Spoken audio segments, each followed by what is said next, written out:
Many thanks for staying with us. You're still watching the conversation on News Central Television, and we're discussing the protest in Kenya. I still have with me Maliba Arnold, is a strategic communications advisor, UDA Party from Nairobi, Kenya. Maliba, we lost you for a moment there. You were, of course, giving your take on the protest, which you described as demonstration. Would you like to pick up from there? Yep. So I'm sorry for actually slightly going off. It was a little bit an internet problem. But I was saying that the demonstrations here, in our constitution, we do not have the word protest because the word protest is presumed to be violent. And since the constitution allows peaceful demonstration and picketing, the picketing option has not been very popular. But looking at what eventually transpired, it falls within that definition of protest. You said violent. We saw about 23 persons lose their lives. There's a reason why I'm actually going with the constitutional definition of what we're talking about. Everybody has Article 37 of the Constitution speaks of people having the freedom and the right to peaceably and unarmed being able to demonstrate and to picket.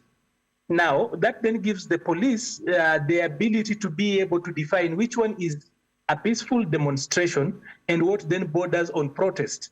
Because protest has got other dynamics that include violent options. So once it gets to the level where it's a protest, then the police intervene. So be that as it may, of course, I was saying that the issues being raised by the groups are actually legit. The problems they raise are actually basic and important. But then, of course, the dynamics have changed with time. There's a little bit of anger. And for us, of course, the Gen Zs or the Generation Zs are now of age, and we have got a critical mass of them that can actually participate in the management of public affairs, in national conversation, and this was their way of coming in.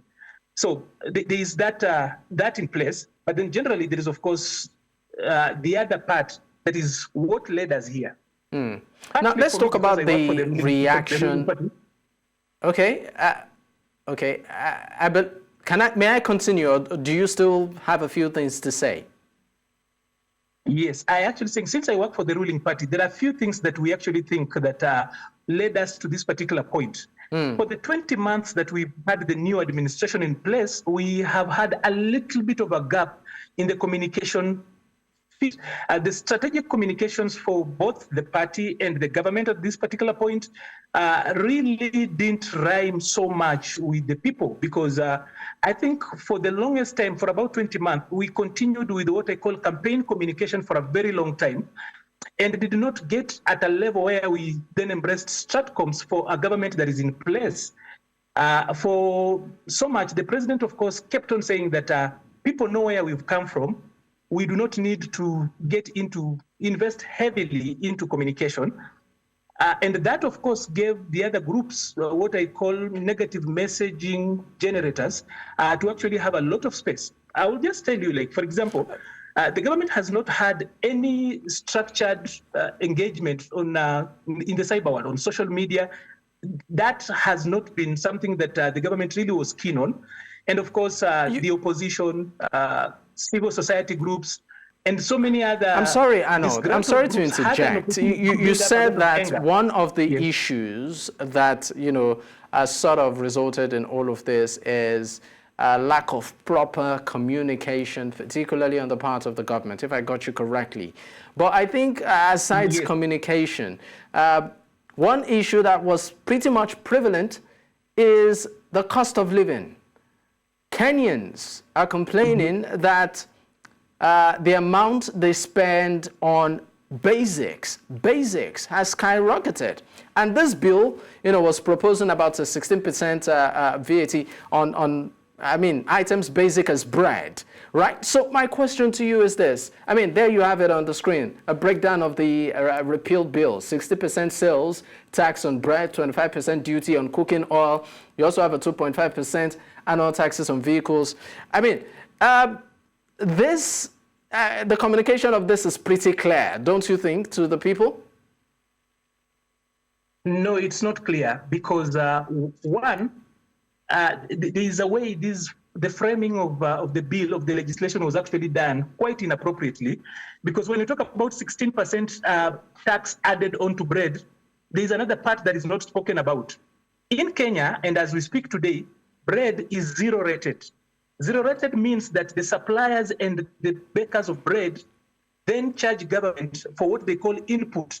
So bread and milk in Kenya is what actually attracts what we call tax expenditure, what government pays out in tax rebates, the highest amount. In Kenyan shillings, about 91 billion shillings is paid out in refunds to bakers and people who actually supply milk in the name of input. And when we were actually embracing austerity, we thought this is not a bill government can actually afford. Paying out 91 billion shillings in tax refunds and rebates doesn't make sense for a government that is actually struggling to pay debt. Okay. So we moved bread from being zero rated to tax exempt. But then the easiest way to communicate that was that then we had added tax on it, which is not factual. Two, the cost of keeping vehicles on the road, for example, has gone high for government. Maintaining roads, ensuring that the vehicles on the road are actually running. The bill has gone up and we've not changed. Anyway, process, like for example, today, Kenya has got about, we have got 1 million new vehicles. Again, it was not communicated properly. But the challenge here has been that the National Treasury does not know how to break down the finance bill, which in itself is a summary, or I would call it a cover letter to documents that are about 4,500. So what politicians do is that they simplify the messaging. They pick 3, 4, 5 things that are actually easy to run with and run with that. Otherwise, even when government did away with all those things you've actually listed on the screen, the government did away with it before it was voted on. All right, Arnold, because we pressed for time, yeah. I just want you to quickly talk about this. How much of an impact do you think this protest or demonstration, as you've called it, will have on President Ruto's administration? Do you think that he can come out of this? Definitely, yes. But then the way forward, I think primarily I will tell you among the few options that we have on the table. At the moment, what is very important is actually to de-escalate on both ends to ensure that young people on the other side and the protesters are actually reached and government cedes a little bit of ground. So the bill, of course, has been withdrawn from the presidential level. The other procedural processes are ongoing in parliament, and of course, independent members are actually putting in. The National Treasury, for example, has gone further, and the president has assented to a bill that ensures that government continues to run. But as of this evening, the government has reduced the budget and asked the National Treasury to reduce the budget by 346 billion until we have got a fresh budget after consultation. So will the president come out of this? I know yes, because number one, we are de-escalating. Number two, we are coming up with an engagement framework, because a little bit of the people who went to the street are fluid. You might not have leadership. So we are trying to come up with an engagement framework.